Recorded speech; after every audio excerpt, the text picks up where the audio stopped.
must stop EIT. They have only 72 hours to accomplish their objectives. The four specialists will exterminate the troops of BAC. They will never be defeated. Shock Troopers, Second Squad. Shock Troopers was a brilliant game, and its follow-up, Shock Troopers Second Squad, which was released on the MVS arcade hardware in 1998 and on the Japanese AES the following year, is a completely different beast when compared to the original game. In fact, it shares very little in common with the first one outside the name and the fact that it's a vertical scrolling run-and-gun shooter.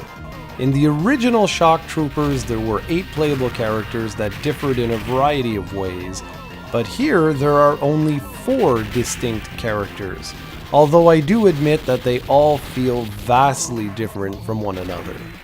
Each has a different primary weapon, so one will have maybe your standard machine gun, while the next will have something like a spread shot, and so on.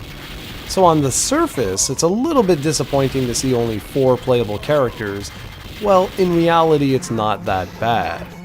However, another omission is that team battle is gone, meaning now you only have one character that has a set number of lives, and that's it. In the original, you could share that one life between multiple characters and strategically swap characters in and out throughout your game. That's gone now, and that kinda sucks. The route choices have also been reduced. In the original, you could select between 3 different routes, whereas here you can only select between 2. However, the first, 4th, and 5th levels are the same regardless of the route. That means that the first game had a possible 17 different stages, and this one only has a possible 7. I said last week that I didn't enjoy this game as much as the original, and I think you can start to see why. That's not to say that this isn't a fun game, because it is. It features Metal Slug-like vehicles that you can jump in and out of, there's an increase in the humor, and all around, way more enemies on the screen than ever before. However, there's also way more slowdown in this one compared to the original. So even though the game is fun, when you couple all of these omissions and the slowdown together, it's really hard to paint a pretty picture for this one. Taken on its own merit, it would be a fun romp. But one has no choice but to compare it to the original game because it's a sequel. So I find it just very hard to recommend this one over the original.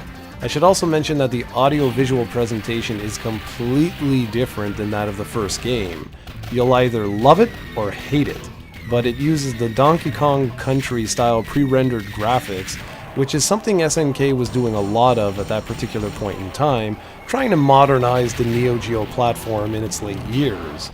I said this during every Arcade Archive review, but it deserves repeating here, that all your typical hamster improvements are featured. That is 2 versions of the game, and a wealth of game tweaking options.